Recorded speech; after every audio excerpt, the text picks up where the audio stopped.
Et ce qui est sûr, c'est que Danes fait partie des favoris aussi ce soir.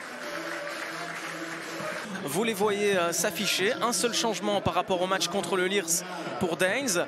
Le match d'il y a 2 semaines. Tuur Dirks est remplacé par l'attaquant. C'est aussi ça, le football, bien sûr. C'est mettre en avant les belles actions. Voilà le coup d'envoi qui est donné.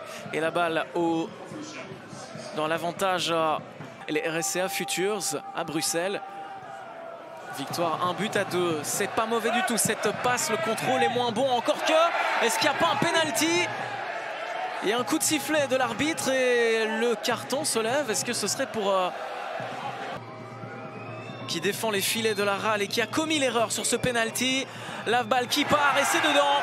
Ça fait 1-0 pour Gaëtan Hendricks et pour Danes contre la Louvière après seulement 8 minutes de jeu. Eupen aussi, bien sûr, qui sont les descendants de l'année dernière. Zulte Waregem dans de moindres mesures. Cette passe, elle est très très bonne. Alors, la bonne sortie ou pas?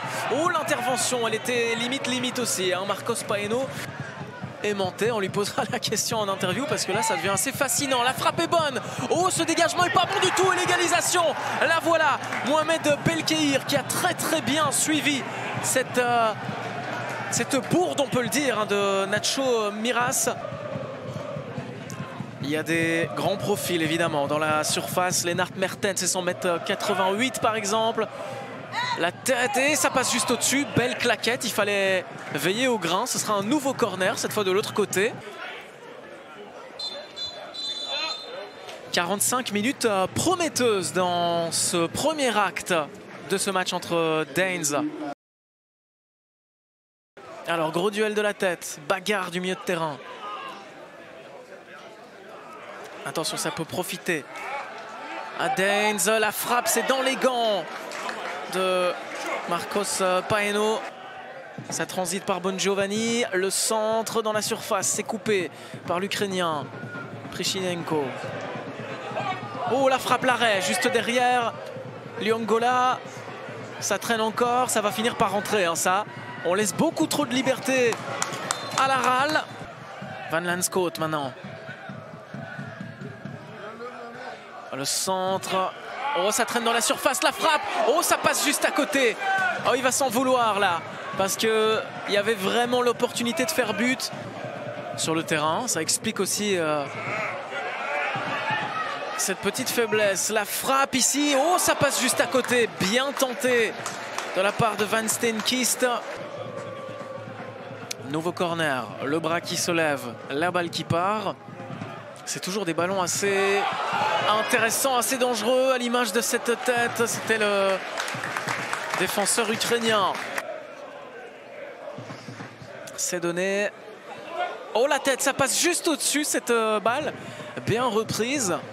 L'international de Macédoine du Nord, qui a d'ailleurs marqué pour son pays contre l'Arménie. C'est une autre histoire. Le centre est très bon. Ça passe juste au-dessus de la cage de Nacho Miras. Oh, elle est pas mal cette balle. Elle est pas mal du tout. Et il y a peut-être une occasion de tirer. Et finalement, personne n'a osé le faire. Là, c'est chose faite. Ça passe juste à côté. Ce tir de Van Steenkist. Le dégagement du portier argentin Marcos Peano.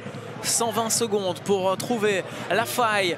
Pourquoi pas maintenant sur cette action. Kenny Najera qui décale. Owen Maes qu'on a vu partout tout le temps. Owen Maes qui offre la victoire à la RAL sur le terrain de Danes. C'est absolument incroyable ce scénario qui est en train de se produire sous nos yeux. Juste devant les 300 supporters louviérois qui ont fait le déplacement. Oh là là là là, Hernan Losada est absolument médusé de voir ça. Et quelque part, c'est pas une surprise de voir cet homme faire la différence. Quel match sur cette dernière phase de jeu. On aurait un Fred Taquin furibond, mais il n'y en aura pas. Parce que c'est la victoire pour la RAL. Et une victoire de prestige contre Danes.